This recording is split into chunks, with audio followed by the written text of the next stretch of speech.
Dahil umano sa pagsisinungaling at pagtangging sumagot, cited in contempt sa Senado ang isang Chinese na iniuugnay sa warehouse na nahulihan ng umano'y smuggled na karne. Nakatutok si Mav Gonzalez.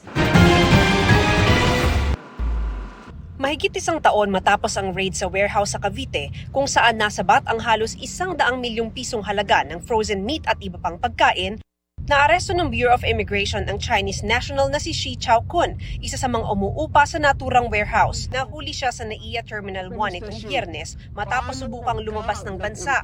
Sa pagharap ni Shi kanina sa Senate Committee on Agriculture, sinabi ni Shi na hindi niya alam kung saan galing ang mga smuggled meat dahil may mga kapwa Chinese na nakikilagay rin sa warehouse. Sino po yung kliyente niya? Pangalan ng restaurant? He is explaining that I don't know the bosses there or the heads, and but I know the address. I know the address, but not really the name. Kailangan namin yung pangalan ng mga restaurant na ng smuggled na mga produkto. I have forgotten the names. Sorry. 真的地址我知道，地址知道在哪里。 Only the address. Only the address. Well, give us the address, but unbelievable na hindi mo alam yung mga pangalan ng restaurant. Nanindigan din si Shi na walang tumulong sa kanyang Pilipino para magnegosyo rito at wala rin daw siyang kakilala sa gobyerno, partikular sa Bureau of Customs. I said that I don't know anyone here. The time that I came, I really don't know anyone. So I cannot say anything to convince you that what I'm saying is the truth. And I just came here with my knowledge that I just want to do this kind of business. But I really don't know anyone. Ayon kay Shi, nakakuha siya ng visa sa tulong ng isang Chinese national mula sa isang group chat. What is his name?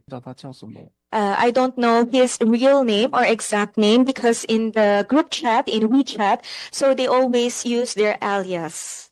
Kaya tanong ni Senador Erwin Tulfo, wala bang vetting process ang Bureau of Immigration sa mga nag-a-apply ng visa?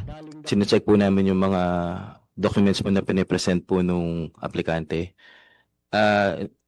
Next po is yung after po nun yung pong meron po din kami post audit after po nung approval o during the time po na pinaprocess po yung application ng 9G. Sa kaso ni Shi, nilabag niya ang 9G o long-term work visa niya dahil peke ang mga binigay niyang address at nagnegosyo siya ng labas sa aprobado ng BI. Mr. Shi, this committee finds you in contempt of... Uminit ang ulo ng mga senador at kinontempt si Shi dahil sa paulit-ulit na pagtangging sumagot at pagsisinungaling umano. Sabi ni Committee Chairman Senador Kiko Pangilinan, hindi muna dapat siya ipapadeport hanggang hindi nakukuhanan ng impormasyon. Sinita rin ng mga senador ang hindi pagsunod sa proseso sa ginawang raid sa warehouse ng Vigor Global Logistics Corporation. Alas 5 ng hapon ng Biyernes kasi noon dumating ang mga operatiba sa warehouse. Pero dahil hindi na office hours, lumipas pa ang weekend at Lunes pa nabuksan ng warehouse. So bakit kaya nagtagal? Pero sir, nilak naman po sir ng BOC yung ano sir, yung Kahit na. Nilak po. Bakit papayag kayong maghintay ng 3 araw? Pwede makasingit, Mr. Chair. Because if that's not proper procedure, why was it not implemented? Ano yun? Naghanap pa ng paraan? May kinausap pa bang padrino? Ayon sa DA, sa loob nga ng 3 araw, gumawa raw ng paraan ng warehouse para itago ang mga smuggled na produkto.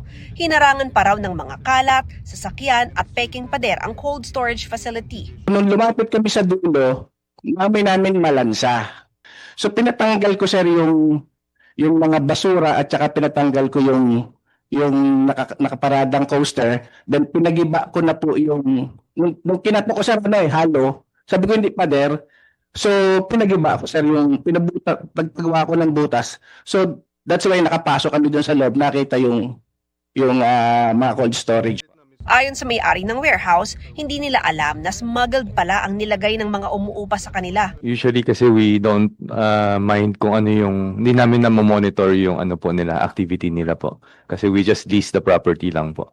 We're not familiar lang po with the product that they are processing. Pero sa agreement na ninyo na bawal sa magdala ng mga kontrabando. Apo, nasa contract po.